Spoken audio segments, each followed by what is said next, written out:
Hello, I'm Eleni, and I am here with Li-Sann Mullings, a dear friend, an amazing, incredible healer and visionary. And I am really excited to share this conversation with you. She is a true light being. So let me hand it over to her. All right. Thank you. Eleni, thank you so much for this was your brainchild, and thank you for thinking about it. You're one of my favorite people, and it's always so lovely to talk with you.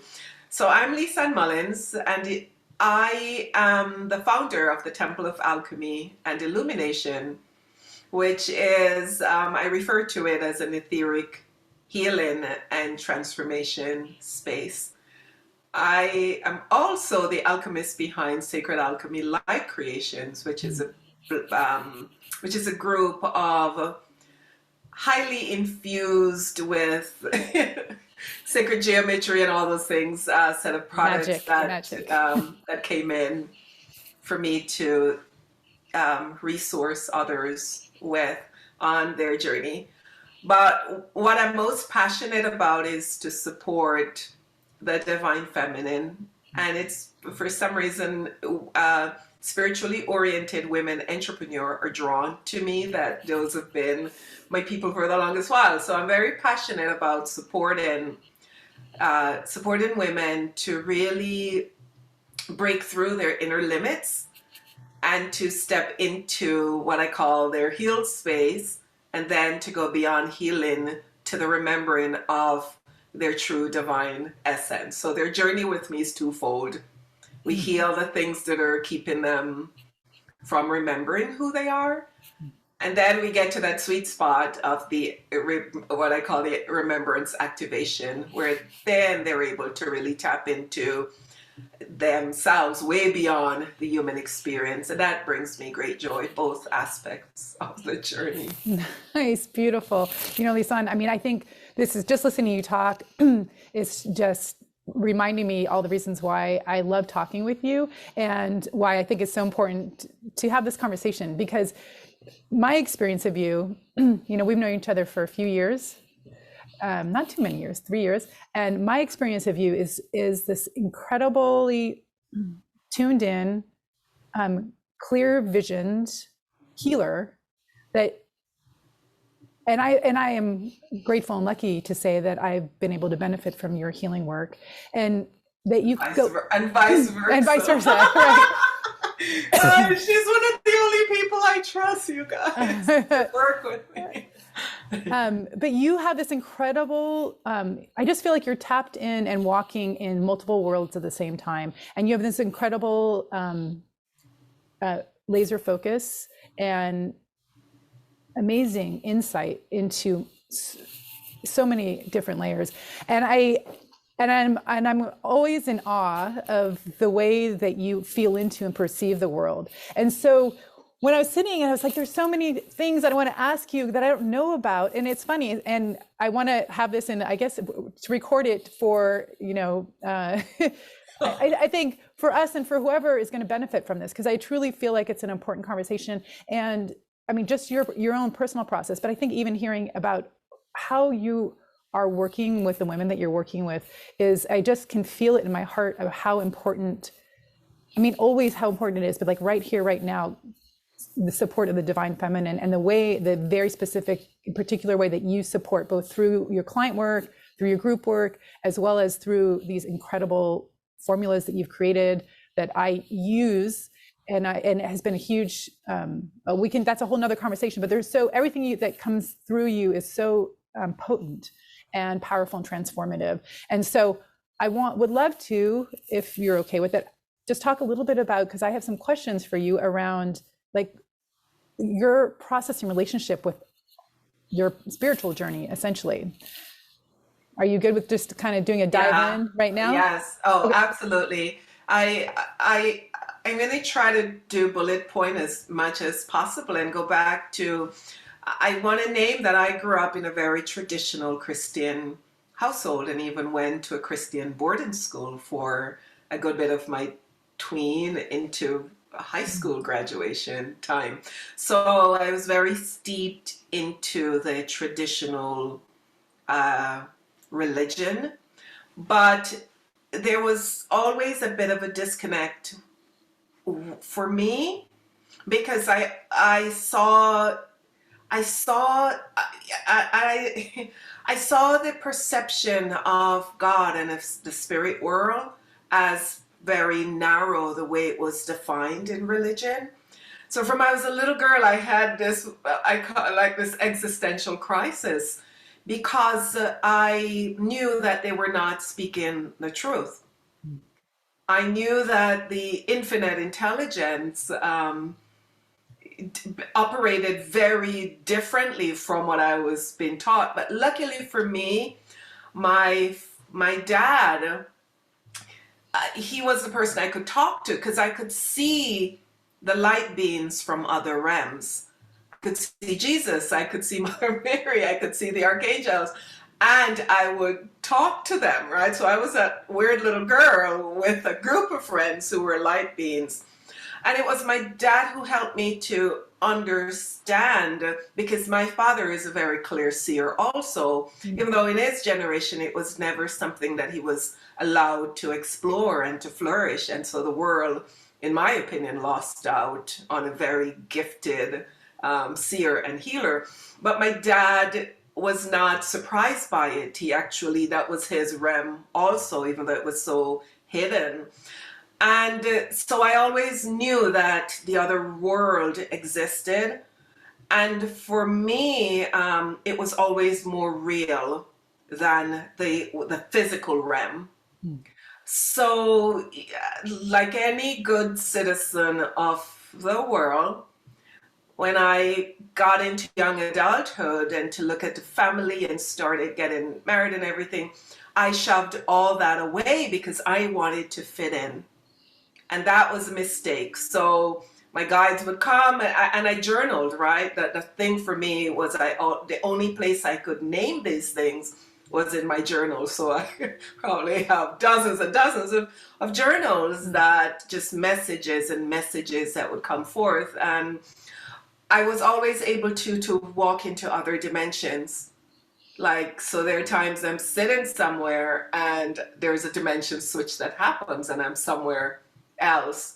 And a few people over the years have caught me doing it. They've, I've had friends who've said, "Where did you go? You were not here. Your whole body was here, but you were not here." So I've always had the ability to travel into other places, and my physical structure is sitting here. So I pushed it all away, and I decided to be a good citizen, right?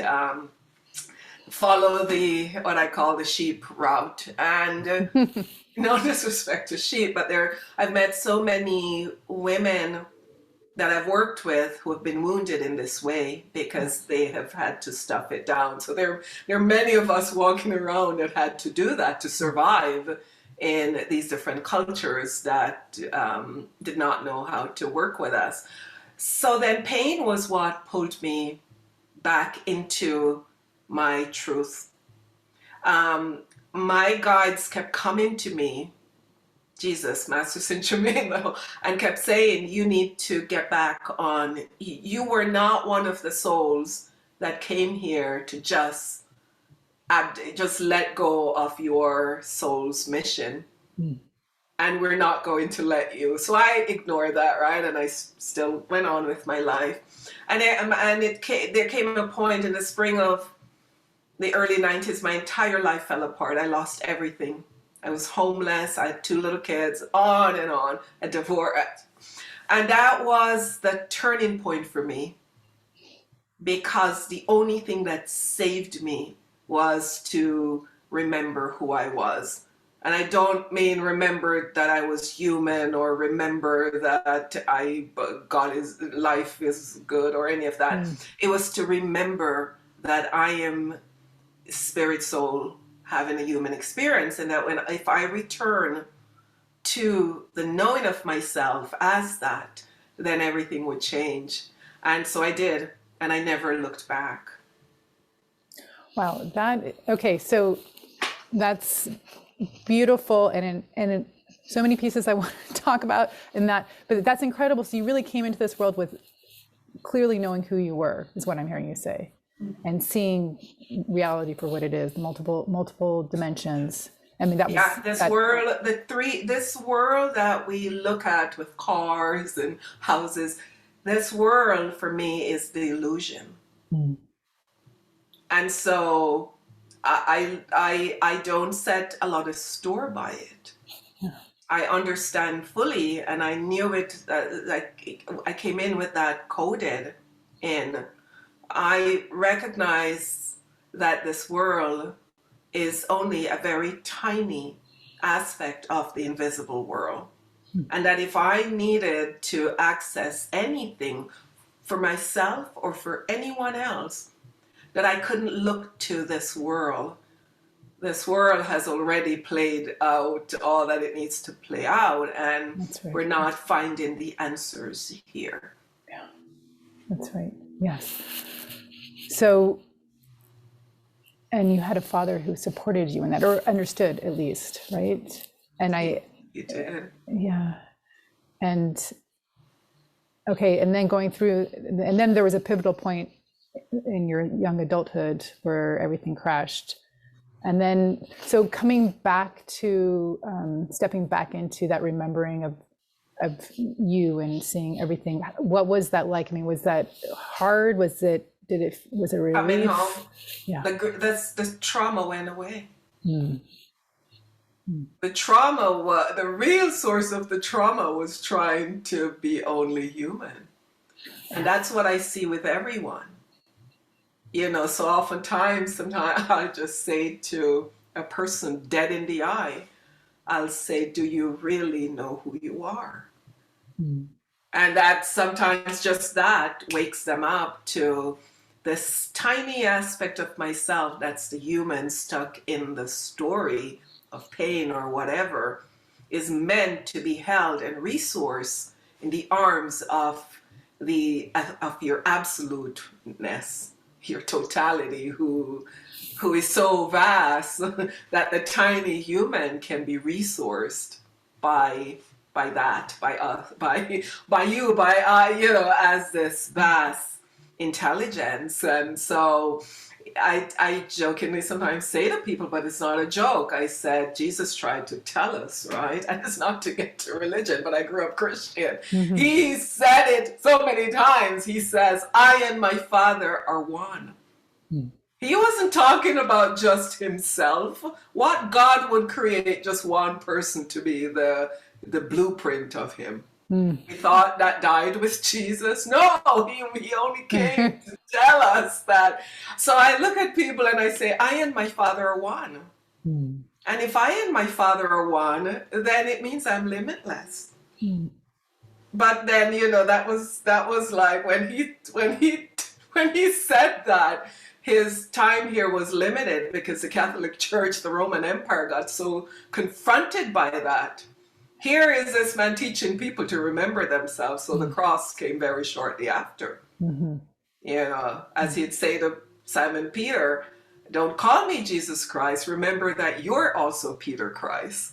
And that's what we need to remember now, in whatever path we want to choose to remember it by. But the end of the thing is to remember who we are, and that's my that's the thing I'll do till the day I leave this incarnation.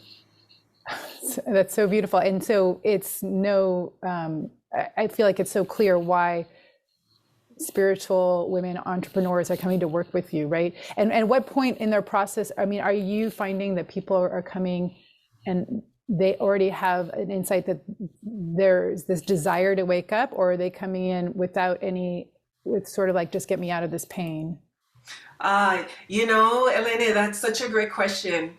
Years ago, even man, as recent as 5 years ago, that 90% of my practice was people in pain, right? Who was still just so caught in the pain experience that to even introduce them to the idea that they're limitless would have been something way, you know, that came later, right? But we went through is removing the pain of the human experience.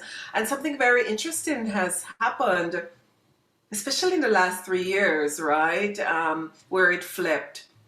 So 90% of the women that come, and even the young men, right? I don't target young men, but I have a whole little group of these indigo kids. They're in their 30s, late 20s, who have been so traumatized by the world. And so they're coming to, I call it activating their remembrance of themselves. So, but these women they are on their journey. They know, they understand, and they're tired of they're tired of trying to fit in. And a lot of them have, healing practices that they do also. And so 90% of my client work now is with this group. And I love it because that's how it's meant to that's how it's meant to be. I have come to realize that I could do more service for the planet if I support spiritually conscious women to go out and be even more of themselves and to ripple that out. Because sometimes when people are just in pain, they're not yet tapped into what I call the call of contribution. Mm. And for me, it lights me up to support a person who realized that their life here is about contributing to the evolution of this planet, as opposed to, I just want to feel better so that I can just be, and that's okay too, right? Yeah, But right. Yeah. the call of contribution to me is the soul's highest call. And this is kind of a question that's a little bit off track, but I'm curious. So with that shift, that big shift of you going from focusing mostly on your clients being in pain to now the spiritual growth piece, do you feel like that was all like through your intention, or do you feel like collectively there's a shift in people? Oh, it's more that the collective. It's my guides have been sharing with me for a while that to as Master Saint Germain would say to me, help the ones who want to be helped in that to then contribute. Mm-hmm. And it wasn't being cold or mean or anything. It was that he was trying to share with me that for some reason that's where the ripple would be bigger in that way. And so I think I set an intention. I just said to him, okay, they'll come, right? I'm here. So I didn't really sit there and go, okay, this is what I want my practice to look like. But what I realized, just like you said, Eleni, in this collective shift that we're seeing, this new world that is convulsively birthing itself out of this dark night of the soul that no one can deny unless they're so in denial that why bother to have a conversation with them. People are waking up to something, even those who don't know what they're waking up to, but they're beginning to wake up to the idea that there is more to life, and the more is not always visible. So it's the collective dark night, I think, that has sent, I know it sent me into another aspect of my evolutionary journey, because I realized that in order for me to show up and to stand it, to bear this, to really be stable within what's happening, and to then be that bridge for others, I had to go deep also. I think we all did. I was talking to women in community like you, like me, my girl, like my pod, like you, and we were all going deep. I think a year or two ago, we were all in this deeper space of, we wanted to see so much more clearly and to emerge with a different blueprint of how we're going to support this planet. And so these are the women that are coming. and I'm just grateful to be a tiny part of their process. It's just amazing. Yeah, I mean, it's just, I feel lit up just hearing you talk about it because it just feels so big and important. And I love the lightness that you hold with it too, right? This sense of Yeah. We joy. cannot destroy Gaia. Yeah. Goddess Yes, right. Libra, Goddess Virgo, as she's known in the ascended plane. Mm. We will not destroy her, right? So I'm not sitting here in fear, and I take care of the environment and I honor it. I'm a shaman. I walk the path of the Earth Keeper, Yeah. and I respect deeply the sacrifice that Goddess Gaia has made for Mm. humanity for eons. Yeah. But I'm not laboring under the illusion that we can destroy her. Mm. Mm. You know, Yeah. I am more in the side of how can I support us? How can I support others to partner with her so that we can anchor in a golden age here Yes. at this time? Yes, yes, yes, yes. Beautiful. That's so beautiful.